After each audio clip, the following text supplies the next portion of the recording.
It's JR again, and we're talking about this Stratocaster Pickguard removal and assembly. And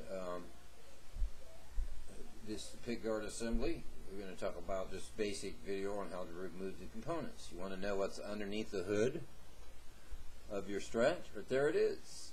Might be different style, arrangement, different kind of pickups or whatever, you know. They come with a 5-way switch.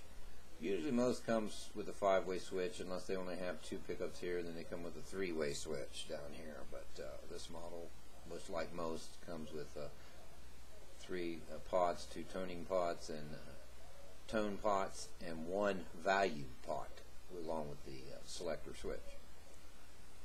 The selector switch will enable like this one or this one by themselves,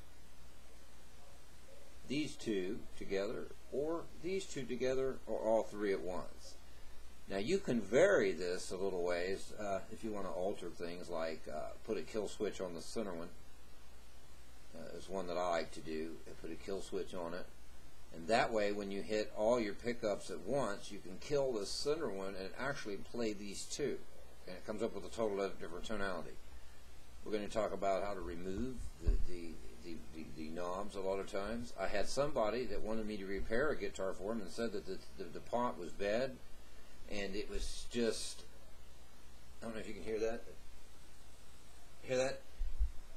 Kind of like that, and it's the same deal as this. I've ran into this so much, guys, that sometimes when they take the plastic off of these, now this guitar is vintage, and here it is, it's still got plastic on it, and this is my guitar. I bought this one new, but basically to get those knobs off, there's no set screw around here. Some knobs have a set screw, and you're like, well, I don't want to tear or break anything up, but they're designed to pull. Sometimes they might be a little hard, you know, like that one. Sometimes it might be easier. Let's see if we can find an easy one. For the most part, they're on there pretty good.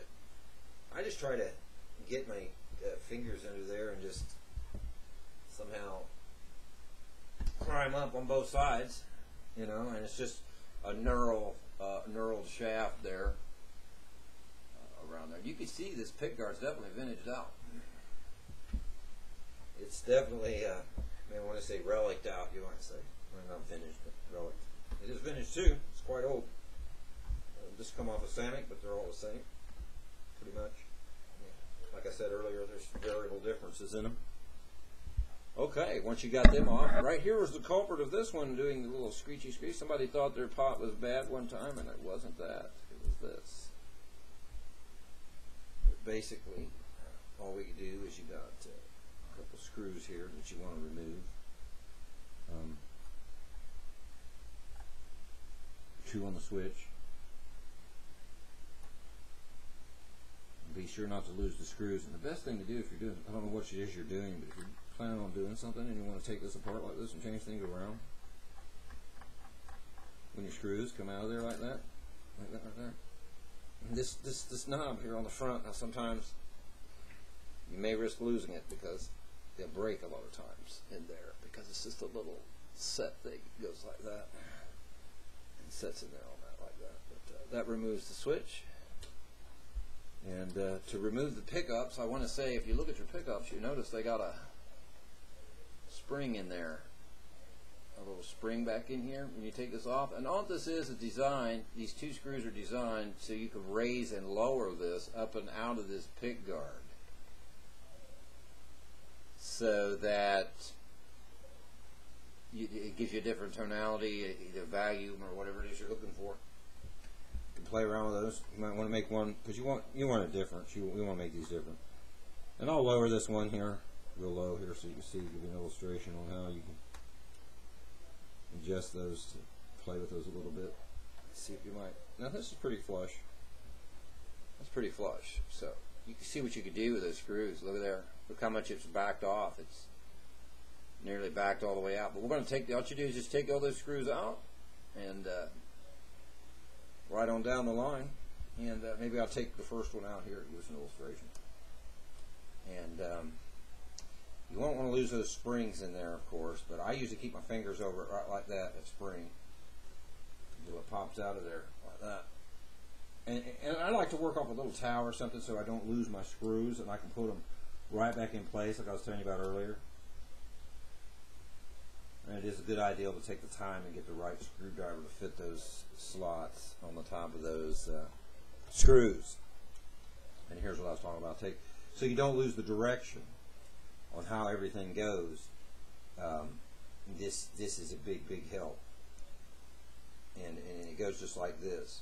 And your pick guard, remember, goes in between the spring and the screw. In between the spring, the spring and the screw head. Your pick guard goes in the middle there, right there. See? Okay.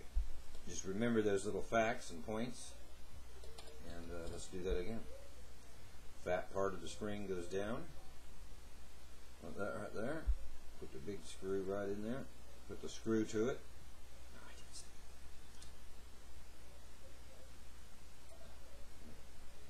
This is one time getting screwed is a good thing. But anyway, that's basically how you remove those. And just repeat it twice, and then you're going to come into your switch, and you just remove these nuts up on the top, like so. And once you do that,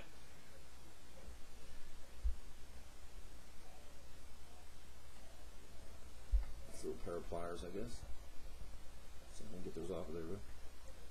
Then again, it's going to have a little washer up here on top. Now you want to not lose that washer. And notice they have a little hole here to keep the pot from spinning on you. Otherwise the pot will go around the world. And I'm taking this off of here because I'm going to, one, save the electronics. Nobody throws good electronics away because it's a perfectly good pick guard.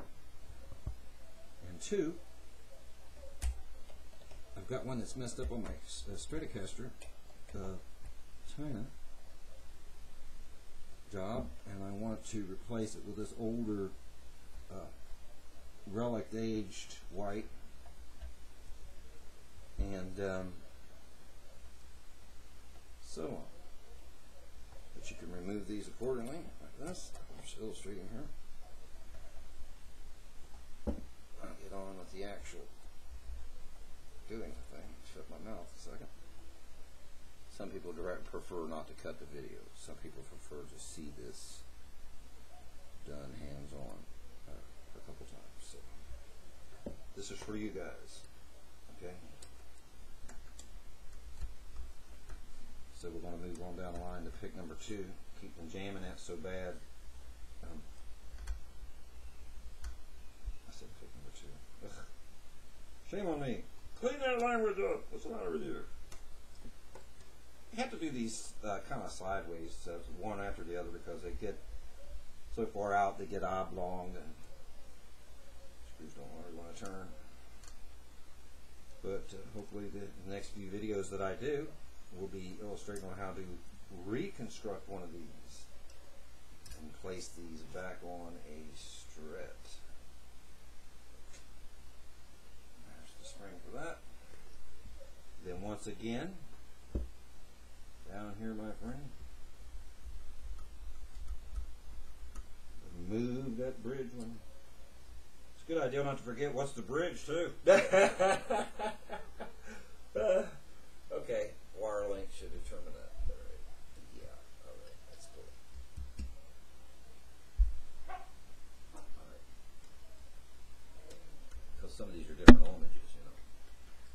I don't know what the ohmage is on these here. I should probably take the time and ohm these out, see how actually hot these Citation SS10 pickups, these coming from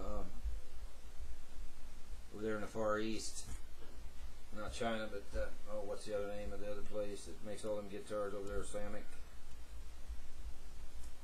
But there's another company out there, Far East, that makes guitars. This makes this one, Samick. There you have it. There's your pick guard assembly. You like that? Kind of neat, huh? Yeah. And this, a lot of guys wonder, what was this? This is for grounding, so all your pots and everything ground. Looks good, huh?